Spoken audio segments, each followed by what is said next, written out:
So everyone, welcome to the Music Makers Social Club. Today's feature artist, I'm super excited, is an amazing artist I've been reading a lot about recently. First heard about maybe last year or the year before, and it's Hannah Peel. Have you guys heard of Hannah before? Yeah, name rings a bell. Yeah, I haven't. Cool. Well, she's like an electronic / maybe a little bit classical artist, but a bit more electronic. And if you've heard of Anna Meredith, she's from Scotland, but kind of similar vibe to that, which is cool. But Hannah Peel's originally from Northern Ireland, but grew up in kind of the Yorkshire Dales after she was like age 8, I think it was. So I'll give you guys a bit of her background, just a little bit, and then we'll watch a bit of one of her tracks, and then we'll have a chat about some of her like kind of my personal favorite release of hers, a bit about her attitude and quotes, and then we'll kind of move on to the lesson bit of it as well. So like I said, she grew up in Northern Ireland, but for a bit, and then from age 8 grew up in Yorkshire. So, but these were always quite rural places. You can totally hear it in her work, like the kind of blend of like inspiration from like the wild and nature and stuff. And I've always loved like electronic music that has that blend. But after studying in Liverpool, she ended up working with like Paul Weller doing string arrangements. And what got her into synthesizers, she ended up working for John Foxx, like legendary synth artist, kind of famous for his track Underpass in the 80s. But also did music for a Game of Thrones documentary as well. So less for the series Game of Thrones, but there was a special documentary at Game of Thrones and she was commissioned to do music for it. And she was mostly known for blending like electronics and orchestration. So that's quite a fun thing to have a look at. The last things I'll say before I have a look at her actual track and stuff was she hosts like a show on Radio Free every week called Night Tracks, which is like a blend of like kind of avant-garde, electronic, and kind of classical music. And I have to admit, I'm not actually listening to that yet, but now I found out about it when I was researching today. I was like, that sounds awesome. And also she often chooses a theme for not just like her track, but for like the whole EP or the whole release as an album. So for example, she done quite a moving one about her grandmother's dementia. The one Fur Wave, the album we're going to look at, is all about kind of nature and kind of looking up to the sky and climate and stuff like that. And then her most recent release, which is coming out soon, it's about the history of the Earth, but in a sort of geological sense, like kind of rock formations and all this. So kind of pretty epic themes, which is cool. So we'll have a listen to one of our tracks now, guys, and then we'll have a little bit extra chat, and then we'll jump into Ableton and see kind of how it can inspire us. And I'll pause the recording here. People, if you're watching on rewatch, can actually just look it up, and this will stop us getting a copyright strike. All right, cool. So that was Hannah Peel, Emergence in Nature. What do you guys think of that? Thought it was really good. I've only heard the name being flung about, but I've never actually listened to herself. It was good. There's a lot of stuff going on, but it was very sort of like the sort of, it did a very good job at sort of like hiding stuff like the melody and where it was going and stuff like that, and just had a lot of stuff going in the background to sort of keep you almost guessing where it was going. And like some like the more like sort of this more textury sort of stuff would sort of ebb and flow with everything. It was never kind of like, you know, here's a loop and then something else happens and then something changes. Everything just kind of flowed and mixed, and so you couldn't really tell where you were going, so you just had to sort of just basically just sort of go with it. It wasn't a particular sort of set structure for where it was going. But I really enjoyed the mix of sort of like electronic elements with the sort of the classical interpretation of the sort of specials. It was mixed really, really well. And I like the sort of the rhythm sort of driving. It wasn't like a straight 4/4 sort of to the 4, just sort of kept the momentum of it going along through the track. But I really enjoy like some of the sort of the we are sort of like arpeggio sequence in the background, just sort of going in and out of key at points, and just sort of you had little moments of little dissonance and stuff like that just in the background, just humming away. And then obviously like the vocal sort of harmony sort of came in and sort of resolved that nicely, then went back to other bits. And then towards the end, it almost reminded me of sort of like more sort of the ethereal moments of stuff like Orbital, like that kind of like that kind of sort of sense of sort of like almost like ethereal sort of out of body sort of like euphoria sort of sense sort of thing that you kind of get with not necessarily sort of hands in the air ecstasy sort of thing, but more sort of like the more relaxed sort of chilled out sort of vibe. But I really enjoyed it. I've already googled to see where she's playing next. She's playing Edinburgh this Thursday, so I'm awfully tempted. Oh, nice. So, she's playing the Barbican in London soon as well. So yeah, it's with this orchestra called the Para Orchestra. So it's an orchestra of kind of non-disabled and disabled people with accessible music making instruments and stuff. It's so cool. Her new work with them. It's absolutely amazing. Yeah. So she started working with them on this project a couple of years ago, and it's just finally getting released. So it's called The Unfolding, and that's the one with the theme of like the Earth's history and like layers. So yeah, I heard some tracks from it, but I can't wait to just get the headphones on and give that album like a full like listen. So yeah, it's amazing. So yeah, if anyone gets a chance to see it, I've not seen her live yet, but just from that video, it looks like it would be so cool. But what's cool about the Fur Wave one, that was the one we saw a clip of. The track came from that album, nominated for the Mercury, and it actually used sounds. She got commissioned to use these sounds in it from the BBC Radiophonic Workshop with composers like Delia Derbyshire and Brian Hodgson, who kind of founded the BBC Radiophonic Workshop. So it's not only got her own sounds in it, but those kind of samples too. And the title came from like a picture she saw on National Geographic, and she said it was like fir trees on a mountainside. And it was just like the way the forest lined up, it almost looked like a sine wave. So that's where like fir wave comes from. And she said, like a quote, like you could see the growth and the depth of the trees within it. And she thought it was like amazing. So I think nature is like a huge inspiration in her work as well. You can see that kind of like the almost randomness of some of the stuff kind of feeds into that idea, doesn't it? It seemed very purposeful, even though, like you said, and there was like melodies going on and coming and going because there was all this, not noise, but for want of a better word, noise going on at the same time. It seemed very purposeful. Absolutely. I can get that kind of idea of nature from it, like the sort of ebb and flow of it. Yeah, I feel like she probably has like a good compositional structure and outline, but allows those moments to be like it was almost like a random modular loop. It sounded like bleeping away in the background. Really smart and kind of it's clever, but also it feels like it must be quite instinctual the way it's made as well. Because if it was all super planned out, then it wouldn't sound quite as organic as well. So I think it's that sweet spot of like composition, but also like happy accidents, if that makes sense. Yeah. She's got quite some interesting attitudes as well. Like, for example, 100% of her own albums, so these are her own ones rather than ones people have commissioned her to do, are on her own label as well, which is quite cool.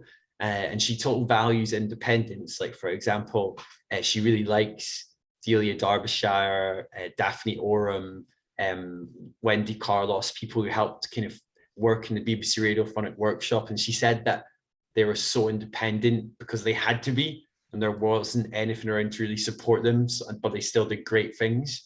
So I quite like that as well, because at the end of the day, most of us as producers are fairly independent as well. We've got our clan, I'm sure some of us will get signed to big labels one day, but it's nice to like feel that independent moment and just run with it, which I quite like that attitude as well. But probably the funniest story about her, kind of when it comes to her label and quotes, was she said that she actually doesn't think she would have been allowed to do the things she wanted to do if she was on a normal label. Like if say she'd done an orchestra record, the label probably like, oh, so you're going to do an orchestra record again, yeah? Just like the last one. Whereas she didn't think she'd get to do like the Para orchestra thing and then this like BBC Radiophonic Workshop thing if she was signed to like a classic like 5-album deal sort of thing, and they expect the almost same thing every time. So that's quite cool as well. And there was one, I'll finish up our chat about the featured artist with this quote as well. So basically she graduated from Liverpool Institute of Performing Arts in 2007. And Paul McCartney actually helped set up that Performing Arts Institute. So he's there at every graduation. He apparently just hands out little badges to everyone, little, almost like band badges like that. And she got asked by the head of the department to like, can you do the music, compose the music for like this kind of awards ceremony, graduation thing? And apparently the head teacher wanted all like trumpets and fanfare, but she was like, nah, I'm not doing that. And she did something a bit like that, you know, Steve Reichy kind of minimal loops with like marimba and vibraphone. And apparently like the head teacher like hated it, but like Paul McCartney was like totally thought it was amazing. So before she was even famous, Paul McCartney had found out about her, which is kind of funny story as well. So yeah, kind of really interesting character and journey. And I guess she's kind of taken her inspirations of where she grew up, like I said, quite rural countryside, and that filters into the work. So yeah, it's pretty cool actually. So yeah, and like I said, I've got some like show notes as well, pop in our group, so people can have a look through that and look at the other links and the sources and interviews I got some of that from as well, if you want. So cool. But I thought I was going to jump into Ableton and we could try and do a little bit of like Hannah Peel themed style vibe. So I'll jump into now. I've got a few things ready for it as well. Now, one of the things she uses loads of is like found sounds and field recordings. So these are actually ones I got on my phone when I was on a trip away in Italy. So I thought it'd be fun to have a look at these actually. And I'll maybe warp them just to help with like the processing of them and stuff like that. So I'll jump into them, make sure they're warped. And one of them is the sound like bells from a church. And I kind of wanted to use that in simpler somehow. So we'll have a look at this in a minute. Okay, so let's have a listen. That's the one. So what I thought might be cool is I'll probably go for a wee bit of a slower tempo, like 115. And I thought I'll get a simpler. And if you know me, you know I love a bit of simpler in slice mode. So my idea was I wondered if I could put those bells into simpler in slice mode, and then maybe like have like an arpeggiator or something, like a MIDI effect, go to get the arpeggiator and just jump that in front, use one of the presets. And I was just curious, I'm not even testing this yet, I wonder what it would sound like. And so I'm going to put this keyboard thing on here, which allows your computer keyboard to be a keyboard. So already it's kind of cool and random. If you give that kind of randomness as well, you can set the sensitivity of like the wedges to be a bit less sensitive, so it makes your like slices bigger basically. I feel like it's really fast, so I might turn down the rate of this actually. Make the steps go a bit more. So I'm just going to record that in just for a laugh, and then we'll play around with it.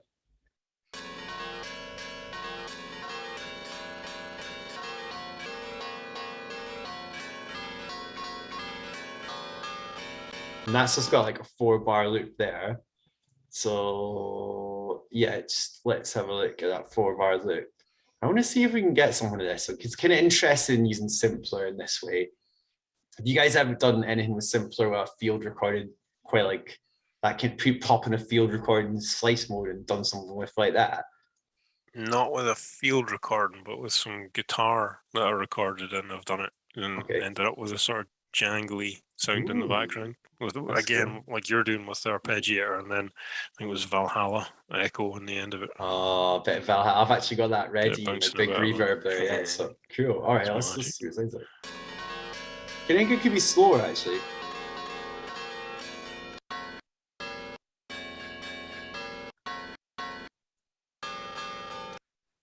That's more of a swing to it, I think.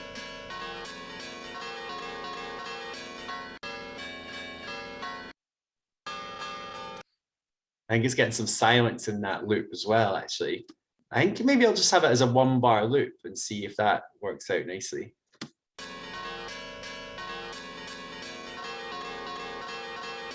It's quite random. Oh yeah, so this is how I thought we'd get a kind of random sort of sound in our track, okay? And with that. And then I've also got another found sound. I'll pause this one just now. Listen to what the other found sounds we've got. Oh yeah.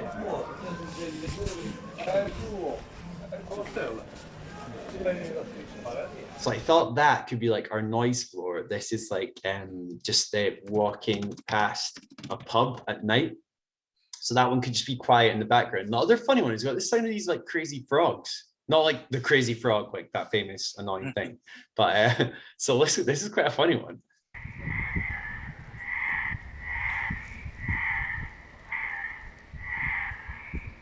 So we could somehow use that at some point. So we've got a kind of weird bell loop, which I might actually filter a bit as well, just to make it a little bit kind of more less obvious as bell.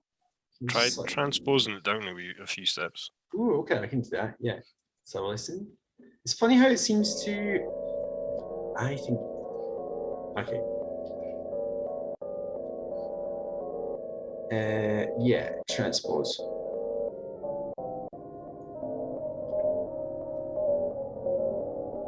And bring up the filter in.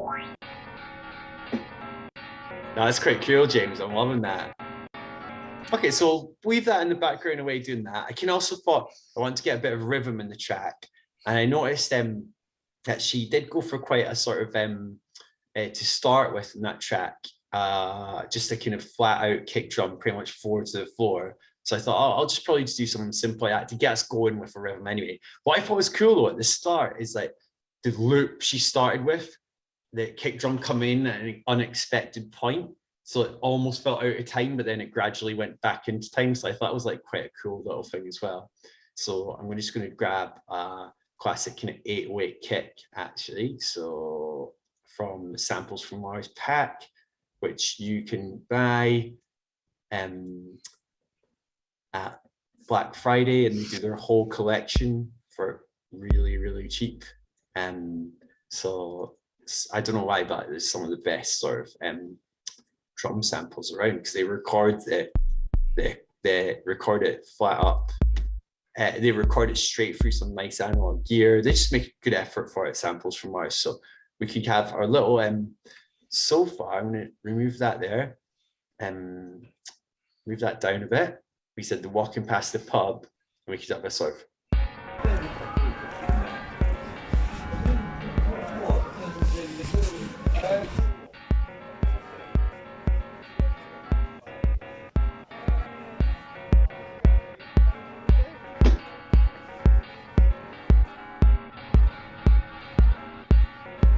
Okay. And then I noticed she had a really strong kind of synth line in the track as well. So I thought it'd be so nice to use like a plugin that I think James in the chat today put me onto. Thanks, bro. Was the OBXD. I think it was you that told me this anyway, but it was you that got me into looking at more like some free soft synths. Because I was just like got in the habit of using like, you know, analog and operator and all that all the time. So I thought, why not get some new kind of gear in the arsenal, new plugins in the arsenal, and this one's free as well. So it's amazing. It's based on the Oberheim X, I think it is, or really similar vibe to the synths that Hannah uses. She's a big fan of like old analog synths, but like sequential circuits and Moog, so that deep fat analog sound. So this one's quite amazing. So what I thought I might do again is just maybe just for the sake of time, rather than coming up with a melody on the spot, I thought, well, let's just get some maybe arpeggiated loop on the go for the OBXD. I'll just arm that track and just see what we can do.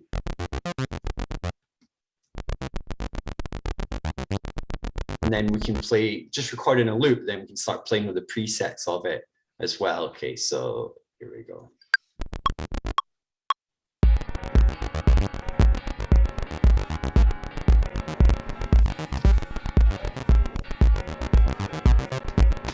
Cool, I'll go for something simple like that. And I'll just select them all and Control U, I'm pretty sure, is quantize. Yeah, Control U is quantizing it to there. So I actually wanted to start at the very start, so I'll drag them all to there like that. Okay, so and then my plan is I'll maybe solo it just to actually no, let's compare what it's like in the mix with other ones and just go through some of the presets and tweak them and see what we can get. By the way, bagpipes, OBXD, I'm loving that. We have to pitch up our all this just to let you hear the bagpipes. We're in, you know, like a lot of us are Scottish or still based in Scotland as well. So.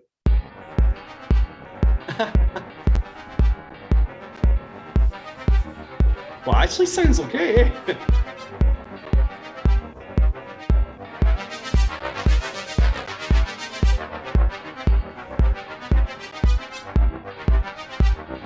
Yeah, I might actually keep that preset actually. So I'm going to turn down the bells a bit. We're all the way down and bring them back in slowly into the mix.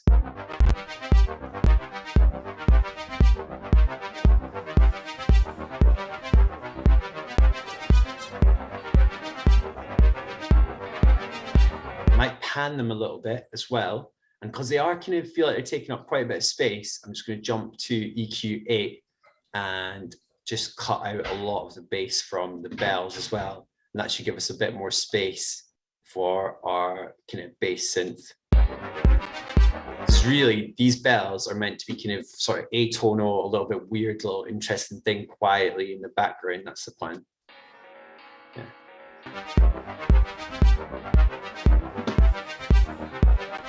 Yeah, and you can see I use this a lot. I've got a chorus plugin. This is another free plugin, the Tao Chorus XL, really good. And it's always on my channel C for chorus there, and the send and return track. So I use that all the time on my synth basses as well. And I'll probably add some saturation too.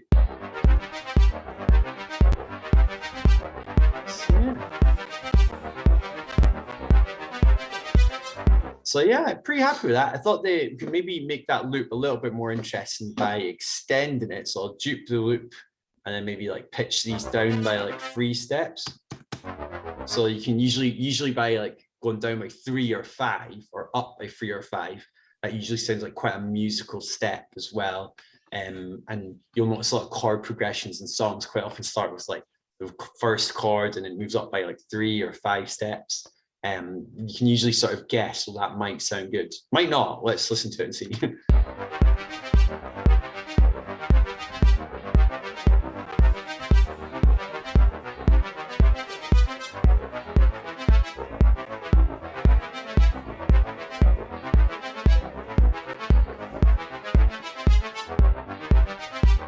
Okay, so it's okay. It's not the best, but I think it's good enough for a demo to get us going. So the other thing I wanted to show the clan was this free sampler here called Decent Sampler. Okay, so it's really good. Okay, and it comes from, I'll show you this website here, the Piano Book website. So this is run by kind of run by Spitfire Audio and Christian Henson as well, who is a YouTuber and he runs Spitfire Audio. And the idea was, he kind of wants this website to be like the Bandcamp of sample-based instruments, if that makes sense. So people can upload their own instruments. So if you look at sample packs like pianos, and you can actually get, someone's went to all the hassle to record this piano or this toy piano or whatever, all these different kinds of pianos. And then you can download it, put it in this free sample player. And the cool thing is about these instruments, they haven't just recorded, oh, that's that note, next note, next note. They've recorded it the same note at a different velocity. And that's like, how hard did you play it? How soft was it? How loud was it? So it can be quite realistic. And like I said, a lot of us are Scotland based or from Scotland originally. So I thought I'd go a little tribute. We've got the Glad Cafe's piano. Anyone been to the Glad Cafe in Southside Glasgow before? You know it, yeah? Man. Yeah, so they put up their piano for free. Someone sampled it as well. Probably someone we've met at a gig somewhere. We probably know the person that sampled it. Scotland's so small. But you always end up knowing people, which is funny.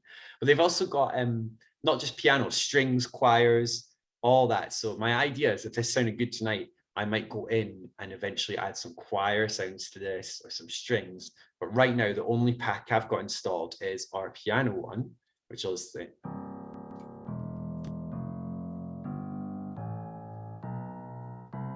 which is quite cool. So what I thought I might do is take some of the notes from this MIDI clip and put them in the piano clip, but not have the piano have the arpeggiator on it, if that makes sense. So we've got C, D sharp, and G. So it's basically a C minor chord there. I'll delete these ones out. And then it goes to A, C, and E. So it goes C minor to A minor, which is quite musical actually. So we'll have a listen, see what it sounds like the piano on. I thought we could add the piano for like the big reverb and some delay as well.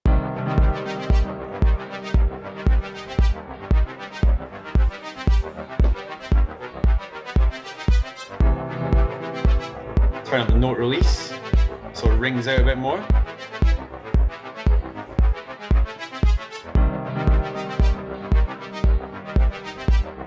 Maybe take the filter down on the synth because it's quite bright. And I guess you could automate that over time as well. And automate the release over time would be quite cool for variation. And you of course got the bells in the background. And sometimes what you could do is like say fade maybe one element out, bring up the crowd, and stuff like that. So you got a few elements to a track, kind of Hannah Peel style already. So a really fat, kind of big analog sounding synth, kind of an acoustic instrument like a piano, a found sound, and then maybe a weird process found sound as well. And then like classic kind of beat, like big fat kick drum chucked in there as well. Just to show you guys one thing I've been using a lot as well recently is this resource, the 70,000 pre-samples Music Radar. So Music Radar is a publisher, been publishing music magazines for literally decades. And quite often they used to give away free CDs with like loops and samples and stuff. And this compiles basically all the free samples they've ever given away ever. So it's great. So what I recommend is a way to use this is don't go and get loads and loads of them, because you might get that thing called paralysis by analysis. Maybe if you just know I want to make something kind of ambient, I'll get an ambient pack today, or maybe just get one at a time. For example, I've been doing my Last of the Free project, and it has had a lot of world music influences. So I got this Arabian Nights sample pack recently. And also I love Boards of Canada. And one thing that they're famous for is recording to tape and even using old cassettes. And so I try and use that myself with cassette players, but sometimes if you want to work quickly, it's good to have samples that are already processed like that. So if I jump in here, you can see I've downloaded this pack already. And it's kind of really nice. So, they've got some amazing drum loops here. So I have to admit, it's almost instant Boards of Canada a little bit. Maybe not so much the bass, but the beats. Really nice. So I'll hit play in the project and we'll maybe try and put in one of these beats, actually.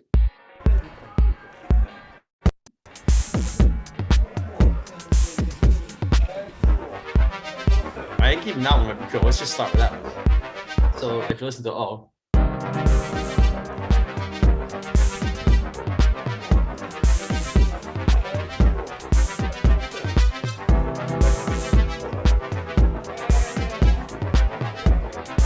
So I'm going to file save that. So important thing, I'm sure we all know, saving our work quickly. So, and like I said, I'm working my Last of the Free project now. James is on board with that. He sent me a few loops for it already. Cheers, James.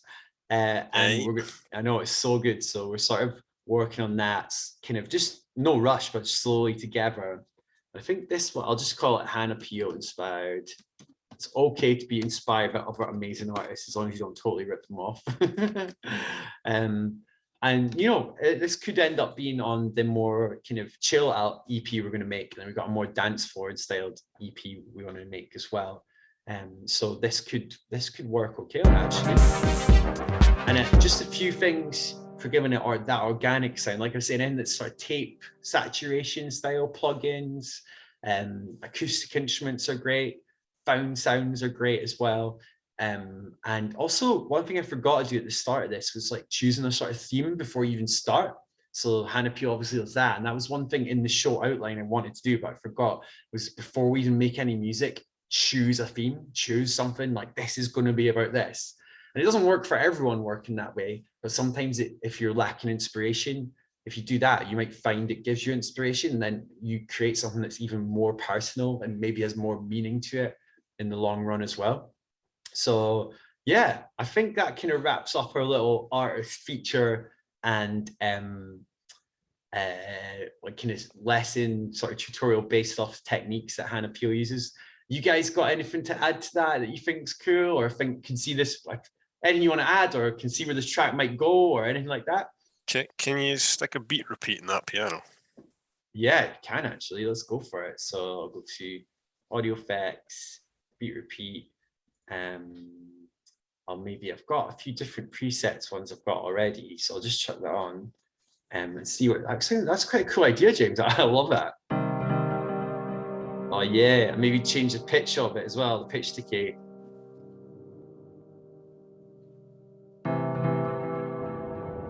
Oh yeah, something like that, or maybe like air pressure is quite a good one. Oh, great idea, James. Yeah, it's just sometimes when you've got something really simple like that, it just livens it a little bit, which leans towards her stuff, like having that kind of organic sound to it. It just adds some randomness to that piano sample. Dude, that is so good. I've never thought of doing that on like pads or chords before, so that is such a cool trick. Thank you. I often stick a beat repeater on things just to see what it'll sound like. So sick. Andrew, what are you thinking of this? Anything we can add or change, or if you can see where it's going, or any comments? Oh, you're muted. Sorry, mate. Standard. I think it would be like more sort of, as I say, sort of building around those chords, and maybe doing like another sort of a synth line or sort of a melody, or like a leading sort of melody or something like that over it, because it's sort of what I like about it is like you can't tell when you hear like the sort of synth and the sort of the bell sounds and stuff. You're musically there's nothing to latch onto there, but because it's like sort of a bit, it's different, it doesn't repeat itself. It's sort of like, okay, but then the chords sort of come in and it would just be have something else to sort of latch onto. But I love the idea of using like the church bells, because I never thought of doing anything that mad, because I'm quite the problem with me is I always get too worked up about what it's going to sound like at the end, or if I don't know what the key of that is, so I don't know if it's going to fit the key of this song.